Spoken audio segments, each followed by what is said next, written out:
So hello guys, welcome to our YouTube channel.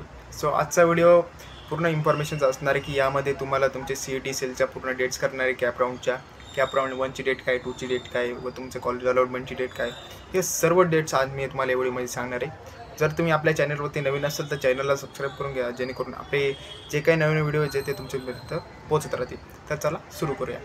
तर 19 तारखेला जी काय ते तुमची प्रोव्हिजनल मेरिट लिस्ट आली, यामध्ये तुम्हाला तुमची प्रोव्हिजनल रँक कळाली. तर आज म्हणजे 24 तारीख, तर आज जे आहे ते तुमची फायनल मेरिट लिस्ट येणार आहे मित्रांनो. आणि आज तुम्हाला तुमची फायनल रँक पण कळणार आहे, जे की 19 तारखेला जी रँक आली होती प्रोव्हिजनल, त्यामध्ये आणि आजच्या रँकमध्ये 100% फरक असणार आहे मित्रांनो.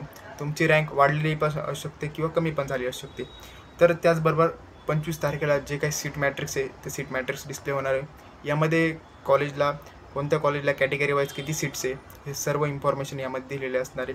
आणि मेन म्हणजे 26 ते 28 तारीख, तर ह्यामध्ये तुम्हाला तुमचे कॅप राऊंड 1साठी कॉलेजचे जे काही ऑप्शन फॉर्म आहे तो ऑप्शन फॉर्म भरायचा आहे मित्रांनो.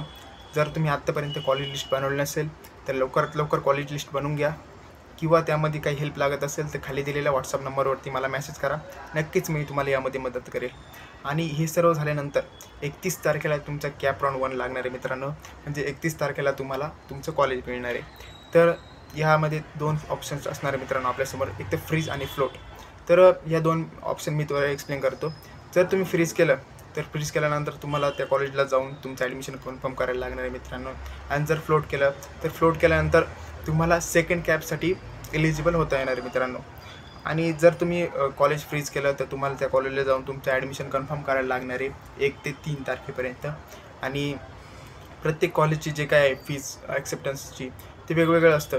काही कॉलेज जे आहे ते फुल फीज एक टायमाला मागतात, काही कॉलेजच्या इन्स्टॉलमेंटमध्ये पण चालतं, आणि काही कॉलेज चेकनेच फी घेतात आणि काही कॉलेज फक्त कॅशनेच फी घेतात.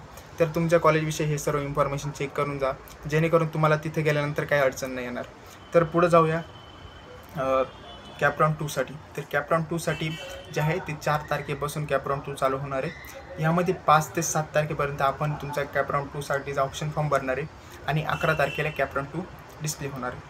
म्हणजे 11 तारखेला तुम्हाला कॅप राऊंड 2चे रिझल्ट हे दिसणार आहे. तर त्यामध्ये सेम 12 ते 14 तारीख या दरम्यान तुम्हाला तुमचं जे काही फ्रीज केलेलं कॉलेज आहे का फ्लोट करायचं आहे, तुम्हाला कॅप राऊंड 3साठी पण जायचं आहे, तर ते या ठिकाणी डिस्प्ले करायचं आहे. जर तुम्ही फ्रीज केलं तर 12 ते 14मध्ये कॉलेजला जाऊन तुमचं ॲडमिशन तुम्ही कन्फर्म करायचं आहे मित्रांनो. त्याचबरोबर कॅप राऊंड 3साठी, तर 3ची डेट आहे 16पासून जे काही आहे ते तुमचं कॅप राऊंड 3 चालू होणार आहे मित्रांनो. आणि 17 ते 19 या दरम्यान कॅप राऊंड 3चे जे काही ऑप्शन फॉर्म आहे ते ऑप्शन फॉर्म तुम्ही भरू शकता. आणि त्याचबरोबर 22 तारखेला जो काही 22 तारखेला आहे ते कॅप राऊंड 3चे रिझल्ट तुम्हाला डिस्प्ले होणार आहे मित्रांनो. आणि 23 ते 25 तारीख या दरम्यान तुम्ही जे काही सीट्स आहे ते फ्रीज किंवा फ्लोट करू शकता.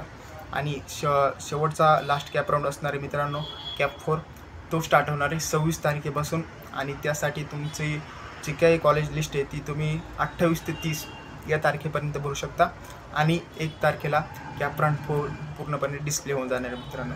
जर हे पूर्ण शेड्यूल असणार आहे मित्रांनो कॅपसाठी. जर व्हिडिओ आवडला असेल तर लाईक करा, चॅनलला सबस्क्राईब करा. धन्यवाद.